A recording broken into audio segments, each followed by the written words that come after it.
welcome to the Gift Show. My guest today is Patrick Mercie. Patrick, you're very welcome on the Gift Show. Thank you for having me, John. It's a privilege. Thanks. You're most welcome. I got a pleasant surprise as I passed my local petrol station the other day. I saw the price of diesel was €1.99.9. The week previous, it was over €2.05. So for the person who's driving a commercial van, the €6 saving per litre is a significant saving when you fill a commercial van. Mm-hmm. Anyway, Patrick, how has the cost of living crisis and inflation impacted you and your family? To a certain extent, because I'm self-employed, John, there's kind of a slightly different slant on this, if you know what I mean. Yes. So for my wife who's employed, nothing much has changed as into like her earnings haven't changed that much. There was a slight adjustment upwards to kind of half follow inflation. But for me, because of the value I delivered, I had no qualms into slightly upping my prices as well, just to level things out, if you know what I mean. Yes. Mm-hmm. But I do realize that it has a serious impact on a lot of people's lives in the country, though. Of course. So what advice would you have for the average family and the vulnerable in our society in terms of coping with this inflation crisis and cost of living crisis? Well, first things first, I think people are being told how to save a penny here, there, and wherever, right? So that is one thing. So I'm not going to repeat any of those because there's loads of experts in that field, financial experts who tell people how to save money, etc. So what I do is revert it back to seeing if there is an alternative way for you to supplement your income, or to look at your employment differently, or to look at what extra can you do to actually supplement your income rather than make extra savings. So it's about looking at strategies around that rather than how to make savings. So because how to make savings comes from a space of lack, whereas how to supplement your income, if at all possible, because I know that's not possible for everyone, but if at all possible, is something that you have more control over. And that feeling of having control over your own situation, that kind of lifts the energy, lifts the how you feel about things. So you're less of a victim and you become more of someone who's actually actively in control of where their life is going. Yeah, that's a good point. For people who are in the trades, for example, in particular, say construction, there's a shortage of people in the wet trades like bricklayers and and plasterers, I should say. Okay. Mm-hmm. Those people are going to be at full capacity. Mm-hmm. For people like plumbers, carpenters, electricians, they can do their normal day job, and they can also do some work on the side, in the evening time or at weekends. Yes. So there's a way for people to supplement their income. Also, for people who are small farmers, they can take up a trade, and that supplements their income also. And that's quite common in the more regional areas of the country. But I think there's also and it depends on a one-by-one or individual cases because everyone's different, John. But there's also maybe less labor-intensive things that people can do to supplement their income.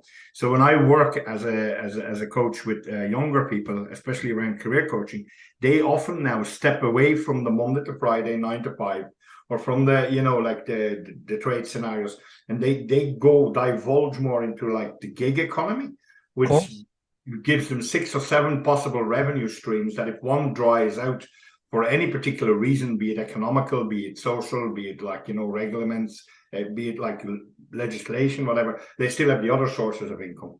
So more and more younger people actually work in that gig economy, which allows them to also from time to time look after themselves and take a week off, which on a Monday to Friday 9 to 5 basis mightn't be possible.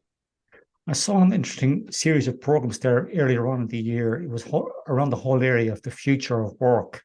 And the whole point of that program was that if you take, for example, traditionally in the States, you had the so-called middle class, people who worked for 30 or 40 years, they retired on a good pension. Now in the States, the middle class is being squeezed more and more.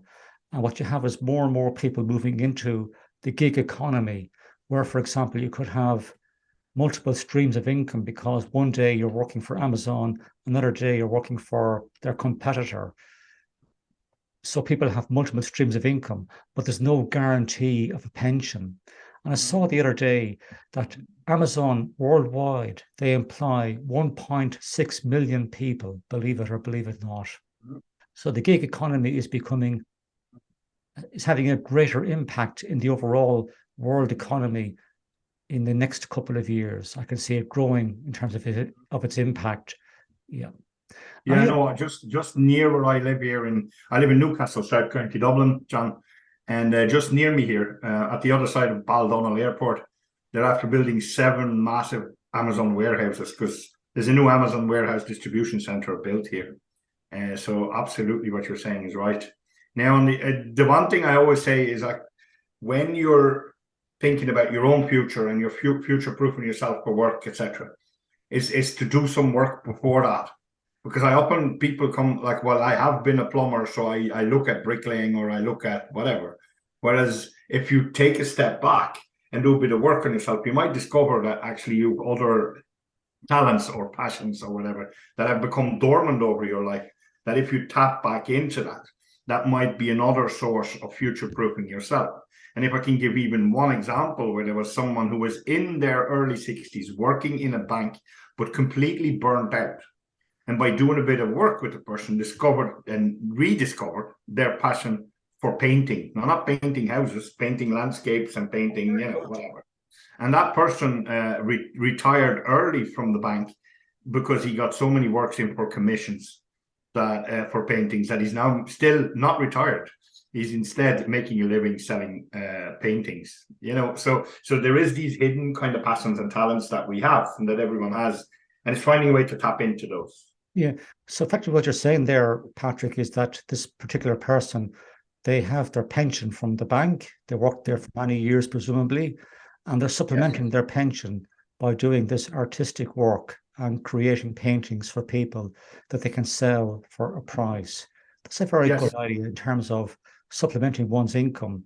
But I think it's more difficult for the person who's in a busy, stressful PAYE job, that they won't have the time or bandwidth whilst they raise their family, try and pay the mortgage to supplement their income. Yes. So Christmas is coming nearer and nearer. What advice do you have for people in terms of ensuring they have a reasonably good Christmas, allowing for the difficult circumstances we find ourselves in terms of paying gas bills, putting food on the table, paying the electricity bill, paying the mortgage, paying for a car loan, for example? What advice do you have for those people in terms of preparing for Christmas to ensure they get through Christmas and the New Year reasonably unscathed? Sure. So again, it goes back a related small bit to the first answer I gave you, which is a phrase that I haven't invented, but it's one of my favorites, is control the controllables. Right? Check what is in your control and make the most out of that. Right. So one of the things you can control as a human being is your presence. Right. Your presence, being there for other people, being open for other people, that kind of thing, meeting people. And that's relatively, unless you need to travel, but, it's relatively cost-free to be present with each other and to be there for each other and to enjoy each other's company. And I think that's, for me, is the whole spirit, because I'm not necessarily religious, but the whole spirit of Christmas is, for me, is about togetherness, is about community, and it's about being there for each other.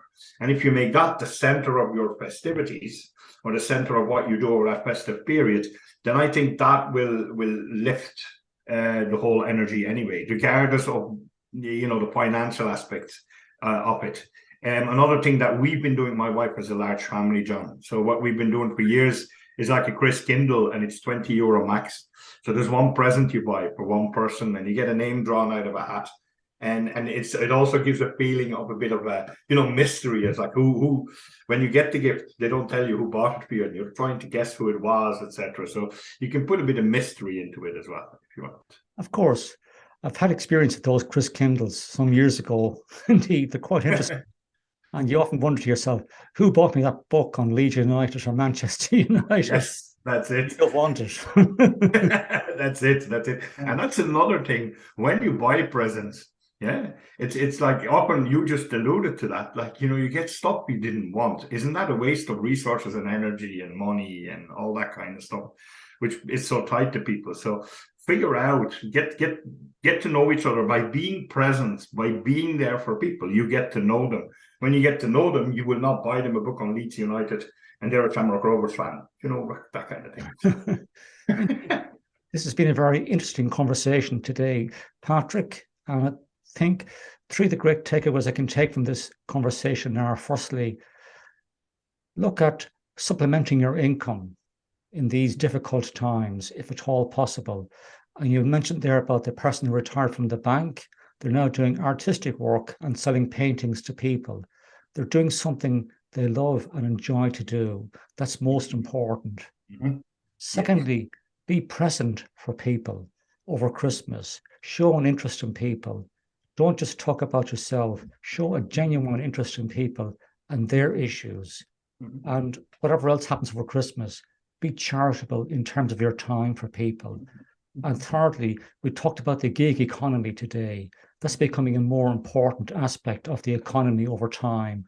And it's something that young people are drawn to because they don't have to work 5 days a week or 6 days a week, whatever the case may be, for the one employer. They can develop multiple streams of income over time. And that's a very good idea for people who want to fund their way through education in third level, for example, that they can work in the gig economy, earn an income, do their study, and pay their fees and come through the university system debt-free. Okay. Is there anything else you'd like to say to the audience before I let you go? No, just be you, right? Take some time to rediscover who you actually were before all the responsibilities and everything, all the layers that are on top of us, the mortgages and the children and the whatever. Take some time. If you find somewhere, either a retreat or a coach or whatever it is, find someone to rediscover the you with. Because when you do what you love, you'll excel easier at what you do than if you do what you have to. That's a very good point. And I think it's a case of finding what exactly you love to do, because sometimes it can be difficult for people to find that answer. Sometimes they have to get a life coach, a career coach, to help them draw that answer out of them by asking the client relevant questions.